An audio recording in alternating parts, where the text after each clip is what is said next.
Les exigences de la vie spirituelle. Classe spéciale de Seattle de 1961 par Joel Goldsmith.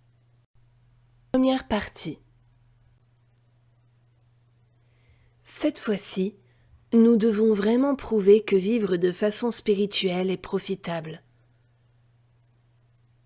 Nous ne vivions peut-être pas de façon très spirituelle il y a quelques instants, mais ce n'est plus le cas maintenant. Si seulement nous avions depuis longtemps compris que la grâce de Dieu, le pouvoir de Dieu et la présence de Dieu ne peuvent entrer dans notre expérience qu'à travers les facultés de notre âme, et non à travers notre mental, nous aurions appris à connaître non seulement la nature de Dieu, mais aussi celle de la prière. Car c'est bien sûr par la prière que Dieu entre dans notre expérience individuelle et personnelle. Paul nous a dit qu'en tant que créatures, nous ne sommes pas sous la loi de Dieu et ne pouvons pas l'être. Cela aurait dû nous éveiller au fait que nous ne pouvons pas continuer à vivre en tant qu'être humain et prier Dieu en espérant que les dons de Dieu, les joies de Dieu et les fruits de Dieu viendront dans notre expérience. Car nous ne pouvons pas ajouter Dieu, l'Esprit, à notre conscience matérielle. Cela est impossible. C'est pour cette raison que le Maître a bien précisé que toute la vie spirituelle et toute l'harmonie spirituelle ne peuvent entrer dans notre expérience que si nous mourons chaque jour et renaissons de l'esprit. Il s'agit de mourir à notre identité humaine et de renaître à la conscience spirituelle. Tout d'abord, il l'a bien précisé lorsqu'il enseignait que « vous avez entendu qu'il a été dit ». En d'autres termes, toutes ces choses que, disait-il, nous faisions en tant qu'êtres humains, et qui étaient probablement acceptables venant d'êtres humains, ne l'étaient plus maintenant. Mais moi je vous le dis, voici la nouvelle loi, je vous le dis. Vous avez entendu qu'il a été dit, œil pour œil et dent pour dent, qu'il était juste de punir, de juger, de condamner. Il était parfaitement juste dans ces jours anciens d'obéir aux 10 commandements. Il était parfaitement juste dans ces temps anciens de traiter les autres comme il vous traitait. Ah, c'étaient les anciens temps, les temps où les Hébreux n'étaient pas illuminés, où ils étaient dans l'ignorance spirituelle. Mais le Maître conduit le peuple juif de son temple et de ses synagogues à une nouvelle loi. Souvenez-vous, il parle aux Hébreux, mais pas aux Hébreux du temps d'Abraham, d'Isaac, de Jacob ou de Moïse. Il parle maintenant aux Hébreux qui avaient eu 2000 ans pour pratiquer l'obéissance aux 10 commandements et auraient dû être prêts à un mode de vie plus élevé. Il leur propose ce mode de vie plus élevé, mais leur dit très clairement que l'on ne peut pas remplir un vase déjà plein. Vous ne pouvez pas adopter cette nouvelle loi, l'enseignement que je vais vous donner, et l'ajouter à votre vieil enseignement hébreu ou à votre ancien mode de vie. Non, vous devez mourir chaque jour à tout cela. Vous devez vider le vieux vase, cette conscience matérielle, et vous devez renaître. Tant que vous n'accepterez pas le principe que vous ne pouvez pas continuer à être le même être humain qu'avant et lui ajouter la grâce de Dieu, il n'y aura pas moyen de recevoir les bienfaits de la vie spirituelle. Pendant de nombreux siècles, on vous a enseigné que tout ce qu'il y avait à faire était d'obéir aux 10 commandements. Et encore, pas totalement, bien sûr. Ce serait exagéré, trop radical d'attendre une obéissance totale à ces commandements. Mais on vous a demandé d'y obéir autant que possible, et d'aller régulièrement à l'église. Mais voyez-vous, cela n'a pas suffi. Nous n'avons pas encore découvert la paix sur terre. Nous n'avons pas encore découvert l'harmonie, même dans nos relations individuelles, dans nos relations intercommunautaires ou nationales. Nous n'avons pas encore introduit l'intégrité dans notre existence humaine, dans notre gouvernement et dans bien des facettes de notre expérience humaine. Nous sommes loin, très loin, dans notre vie communautaire, nationale et internationale, de faire ne serait-ce que la démonstration faite par les Hébreux à l'époque des 10 commandements. Nous sommes même encore bien loin de nous conduire en bons êtres humains.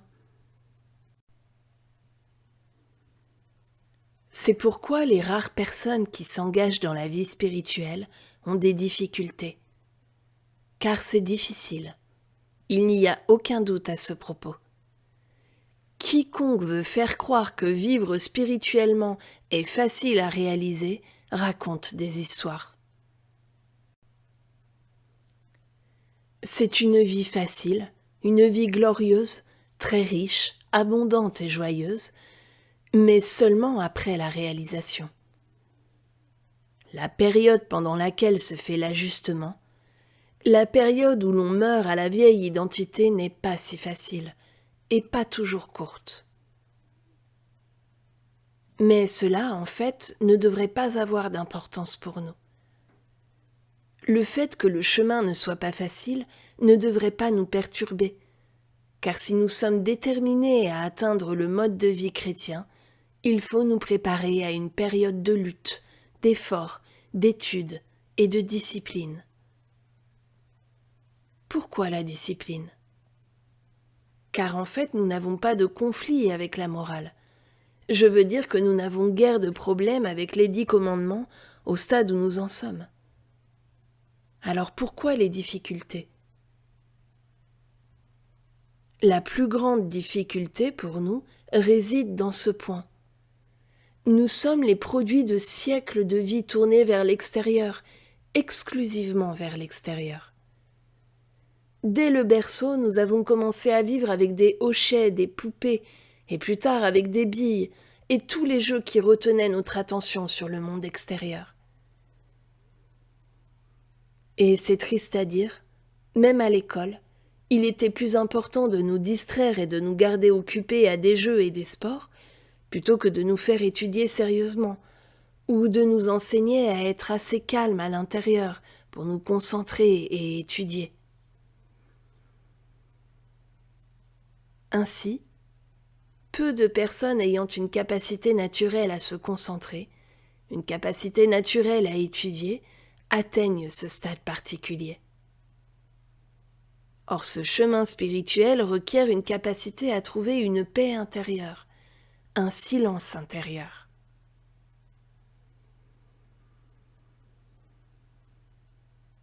En fait, toute notre démonstration repose sur notre capacité à atteindre le calme, à avoir un esprit si calme et si tranquille que nous pouvons entendre la petite voix tranquille et recevoir des impressions venant de l'intérieur.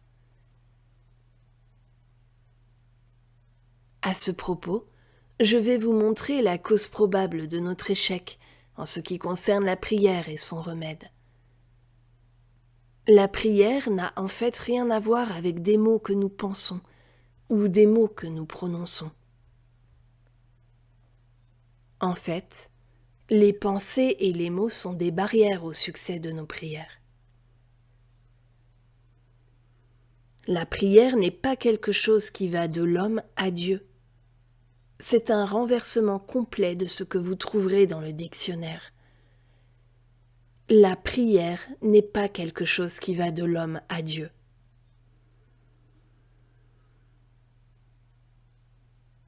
La prière est ce qui s'écoule de Dieu vers l'homme. Et le seul moment où vous priez, c'est lorsque vous recevez. Soit vous entendez un message, soit vous ressentez une impulsion intérieure ou une impression. C'est lorsque vous êtes parvenu à la réceptivité, dans la tranquillité et le silence, que vous êtes en prière. Lorsque vous pensez ou parlez, vous n'êtes pas du tout en prière, et rien de ce que vous pensez, rien de ce que vous exprimez n'atteint Dieu. Si cela est vrai, et je vous parle après 30 ans d'expérience, vous pouvez aisément comprendre pourquoi il vous est impossible de recevoir les bénéfices de la prière. Vous pouvez comprendre pourquoi la paix n'est pas venue sur terre, pourquoi la paix n'est même pas venue à beaucoup d'individus, pourquoi le gouvernement de Dieu ne règne pas sur l'homme.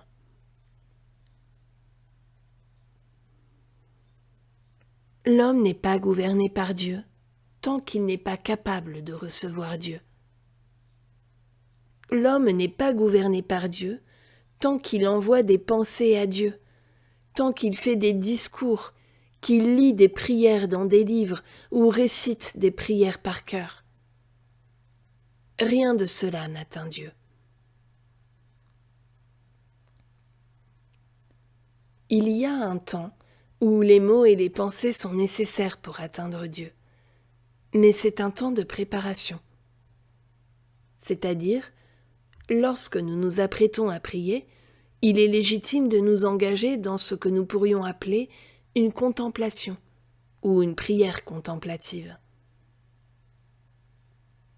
Si par exemple nous souhaitons prier après une journée très occupée à la maison, au bureau ou à l'extérieur, sans pouvoir entrer immédiatement dans un silence assez profond pour entendre la petite voix tranquille ou recevoir les dons de Dieu, nous nous préparons avec une forme de prière contemplative, dans laquelle de très nombreuses pensées peuvent nous venir, telles que « Je prie, non pour amener Dieu à faire quelque chose, mais pour me rendre réceptif à la grâce de Dieu. Je ne prie pas pour éclairer Dieu. J'ai certainement assez étudié les Écritures pour savoir que mon Père céleste connaît mes besoins et que c'est son bon plaisir de me donner le royaume. Je ne vais donc pas essayer d'influencer Dieu. Je ne vais pas essayer d'amener Dieu à moi. Je vais me mettre en état de recevoir la lumière qui est déjà en moi. Le royaume de Dieu est en moi. Il s'agit seulement d'être capable d'ouvrir une porte pour permettre à la splendeur emprisonnée de s'échapper.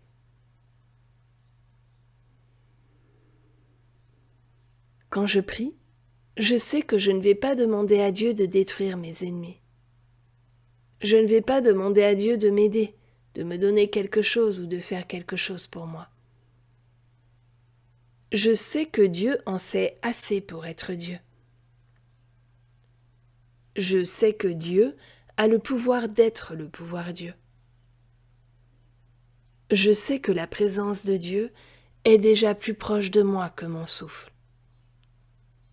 Par conséquent, le but de la prière est d'être réceptif pour entendre, pour recevoir, pour communier avec Dieu et être un avec la source de toute vie.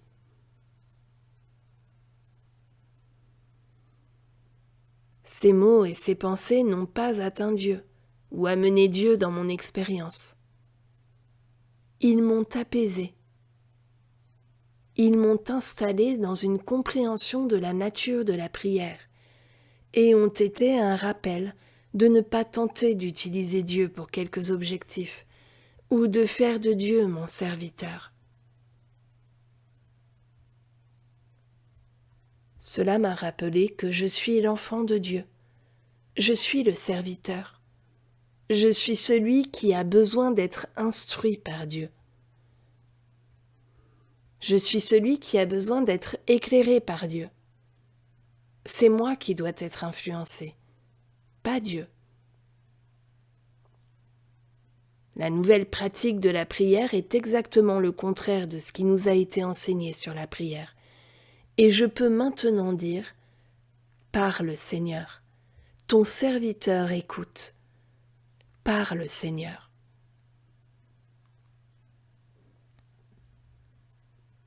Désormais, grâce à ces rappels, je suis installée dans une paix intérieure, et mon oreille intérieure s'est ouverte.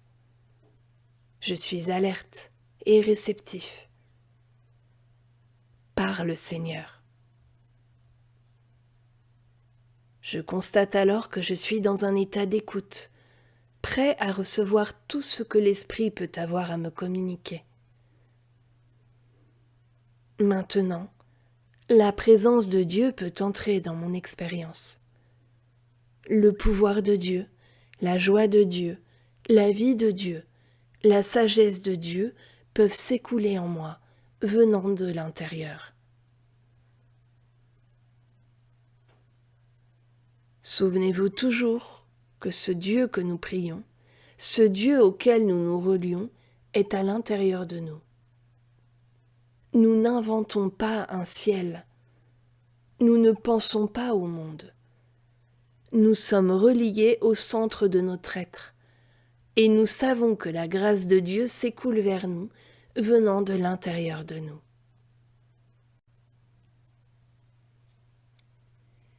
Sois tranquille,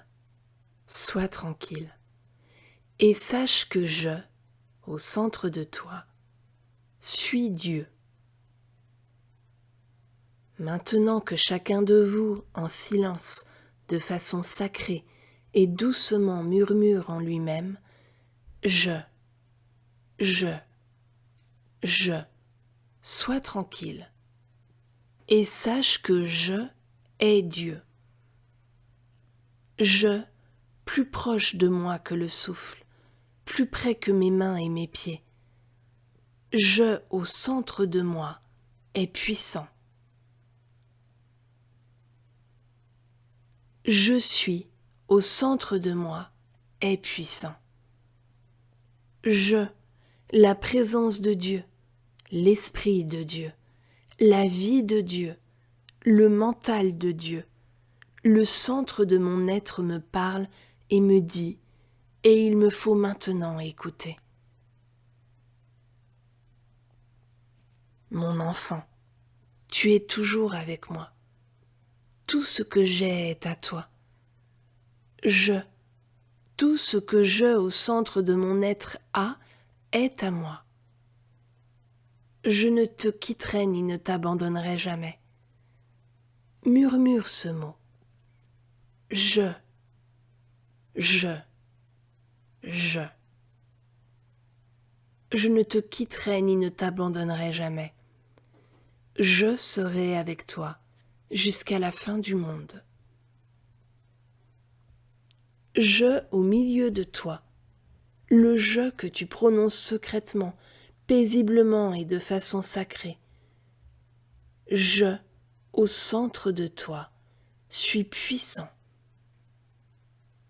Ne crains pas les armées étrangères. Ne crains pas les problèmes de ce monde. J'ai vaincu le monde. Ce je au centre de toi. N'aie pas peur. N'aie pas peur. J'ai vaincu le monde. Je vaincrai toujours le monde.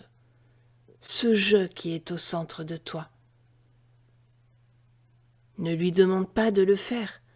Reste tranquille et que la lumière soit. Qu'il y ait des eaux, qu'il y ait une terre, qu'il y ait des récoltes, qu'il y ait accomplissement. Sois seulement tranquille, sois tranquille et laisse faire, car je, au milieu de toi, suis la seule puissance, la toute-puissance. Je ne te quitterai et ne t'abandonnerai jamais. Je vais devant toi pour te préparer des demeures. Je vais devant toi pour aplanir les chemins montueux. Je vais préparer des demeures. Sois tranquille maintenant et écoute. Dans la tranquillité et la confiance sera ta force. Dans la tranquillité, ni par la force, ni par le pouvoir, mais par mon esprit, dit le Seigneur. Ni par l'action physique, ni par la manipulation mentale, mais par mon esprit, l'Esprit de Dieu qui est en toi. Sois tranquille, et sache que je, au centre de toi, suis Dieu. Vous ne pouvez entendre la voix s'exprimer quand vous parlez, quand vous pensez ou que vous faites des efforts. Vous pouvez seulement entendre la voix s'exprimer quand vous êtes tranquille, quand vous êtes dans la quiétude, dans la confiance et dans l'assurance. Vous vous souvenez sûrement de cette citation. Quand il fait entendre sa voix, la terre fond. Lorsque vous réalisez la nature de Dieu au milieu de vous, cette voix peut se faire entendre, et la terre des problèmes et des erreurs fond. Les auteurs, les compositeurs, les inventeurs, les découvreurs, tous savent ce que signifie être tranquille et laisser leur littérature, leur musique, leurs inventions ou leur art s'écouler des profondeurs de leur intériorité. Si certains doutent que ces choses viennent de Dieu, ils ne sont pas conscients de la nature de l'activité de Dieu dans notre expérience. Mais nous pouvons être dans une branche quelconque du commerce, de l'industrie, de la construction ou du travail domestique, et néanmoins savoir que, si le Seigneur ne bâtit la maison, ceux qui la bâtissent travaillent en vain. Et nous aurions beau n'être qu'un gardien. À moins que le Seigneur ne monte la garde, nous resterions éveillés en vain. Autrement dit, si en plus de notre humanité il n'y a pas une grâce, un esprit, une présence s'écoulant du plus profond de nous-mêmes dans notre vie, nous en sommes encore au niveau animal de la vie. Nous ne sommes pas encore au niveau spirituel. Nous ne sommes au niveau spirituel de la vie que lorsque nous pouvons ressentir au moins dans une certaine mesure ce que Paul ressentait quand il disait « Je vis, mais ce n'est pas moi. Le Christ vit à travers moi. Le Christ vit ma vie. » Ou le Maître « De moi-même je ne peux rien faire. Le Père qui est en moi, c'est lui qui fait les œuvres. » Tant que nous ne développons pas la capacité réelle de laisser l'Esprit vivre notre vie, de laisser cette présence se manifester de façon tangible, nous ne sommes pas gouvernés par Dieu. Nous ne sommes pas protégés par Dieu. Nous ne sommes pas soutenus par Dieu. Nous vivons par la force et par le pouvoir. Nous vivons par l'argent, les investissements ou les placements. Nous vivons par les biens matériels, ou nous vivons à la sueur de notre front, mais nous ne vivons pas par la grâce de Dieu. La grâce de Dieu ne s'écoule que lorsque nous avons atteint un degré de tranquillité intérieure, permettant à cela qui est en nous de s'échapper. La splendeur emprisonnée peut s'échapper. Tout commence bien sûr lorsque nous reconnaissons que le royaume de Dieu tout entier est en moi, que le nom, l'identité de Dieu est je au centre de moi, ma propre identité, de sorte que je n'ai pas d'identité séparée de Dieu, que je n'ai pas d'esprit séparé de Dieu, que je n'ai pas de vie séparée de Dieu, et même mon corps est le temple de Dieu. C'est en commençant ainsi que nous trouvons notre tranquillité intérieure, et nous laissons cette grâce de Dieu, cet esprit de Dieu s'écouler en expression active. Et tandis que nous continuons à faire notre travail quotidien, nous découvrons maintenant que nous sommes deux. Il y a cette identité intérieure plus grande que je, l'identité extérieure. Le Maître disait « Moi et le Père sommes un, mais le Père est plus grand que moi. » Nous ne sommes qu'un. Nous ne sommes pas deux, mais j'ai une identité intérieure qui est Dieu, et j'ai une identité extérieure qui est l'enfant de Dieu. L'identité extérieure et l'identité intérieure sont une, mais l'identité intérieure est plus grande que l'identité extérieure. Car lorsque ma pensée consciente est tranquille, mon identité intérieure, la conscience divine, l'Esprit de Dieu, peut alors parler, vivre, penser, agir à travers moi.